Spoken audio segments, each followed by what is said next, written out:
Hey guys, Thomas Cecily Jr. here, aka Mustached.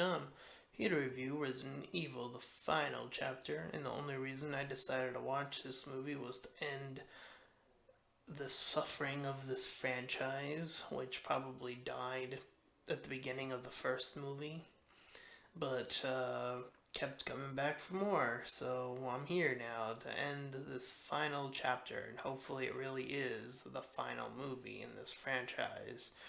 So we return once again with Mila as she sort of enters a sort of escape into Raccoon City sort of ordeal as she once again plays the role of Alice, and she learns that there's this supposed anti-virus thing that is in the origins of Raccoon City, and she has a certain amount of time before supposedly where all the humans will die out because of time. I don't really know why that would be a factor to begin with, but that's the case. Anyways, we follow her adventure back into Raccoon City.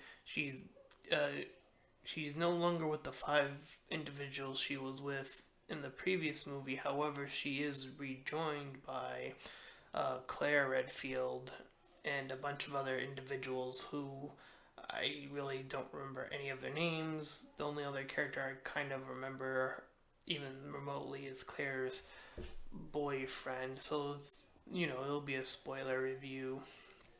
But we see that Wesker is buffing up defenses, and this other guy, the one she supposedly killed in one of the other movies, probably the one just before this, he also came back because apparently clones and that old complicated shtick.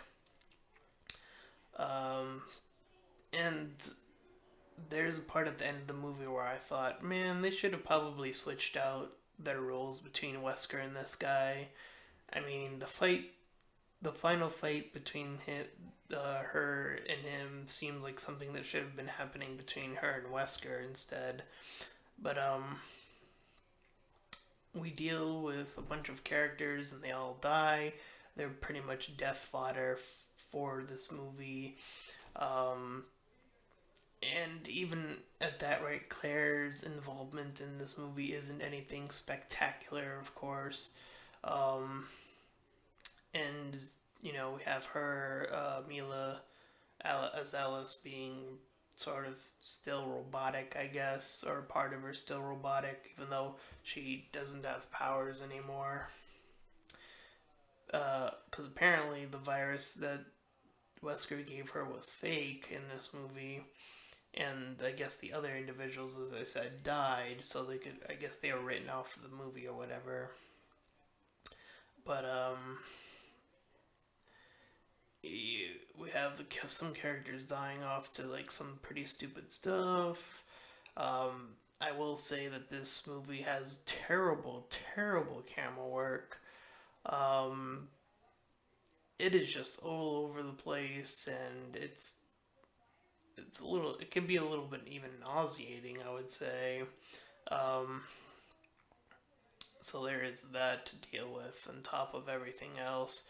Um, there's like two action scenes since this isn't even a horror movie anymore, as I stated earlier. And she does her thing and whatever. But in all fairness, her adventure really isn't anything that big. I mean, even after she does succeed in getting the tube thing, the antivirus or whatever, and we find out that she was herself a clone of like the girl from, I believe, the second movie. Like that was her DNA was taken like from her or something like that, and she was there in the wheelchair, and she was like, "Oh, I'm gonna kill Whisker by putting him in a door." That's the stupidest thing. That was like the dumbest decision I think they could have made. They really mixed up Wesker and the other guy in this movie, I feel like, especially for that part. And then instead of that, we have Alice taking on the guy, and then they battle and duke it out in the hallway, the laser hallway, which was from the first movie. Because remember, um, I swear that's like the only reason it's there. It's like, oh, remember the first movie? Um, and at that, what else? Even after like the zombies were cleared, and like she somehow still survives it because of the whole her thing being like, oh, she wasn't infected at all, or whatever. She ends up coming back and gaining all of her childhood memories that were from the original that blew up with the building, or as well as the rest of the Umbrella people who are stored away safely. And I guess she just sort of goes about. But wait a minute, there's a few dragons left. Ha!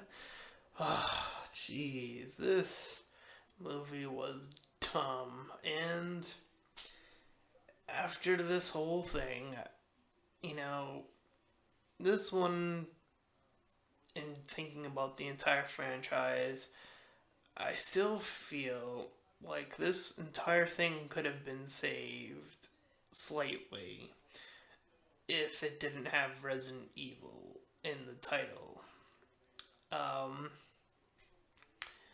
I mean, it stopped being Resident Evil even in the first movie. I mean, the first movie I would still consider okay, but it still, to me, wasn't true Resident Evil. And from the moment they decided to do the whole, like, thing where it, like, grips you into the sequels, like, nope, this is gonna fall apart, I can guarantee it, and it surely did. I think this should have been called, like, I don't know, Alice and Alice of the Dead, or like something with like Alice and then zombies or something, and just take the Resident Evil name out of the picture, because this never had anything to do with the video games, and I hate that it keeps having to be associated with them. And even if you were to take away, the characters still aren't that interesting. The story's still just sort of all over the place with all these convoluted cloning things, and the characters again are just barely bare boned in this. And even if, even as a standalone film, to even taking the name Resident Evil out of the picture, I don't think that would have saved this movie, to be honest. So yeah, that was a disaster, and I had to suffer through it, but it, like I said, hopefully this is finally over. So with that being said, if I were to give this a score, I would give it a 1 out of 10, and I don't even know why I would give it a 1, but I don't know, I guess like the action, like some of the action scenes are okay. I'll give it a 2 out of 10 since it did have 2 action scenes. There you go, Resident Evil. You get a 2 out of 10. If you consider that a success, then so be it. Fine, whatever. But I was not satisfied with your finale. I was not satisfied with your franchise. I hope that one day that someone can hopefully fix this mess and bring back Resident Evil to be what it used to be.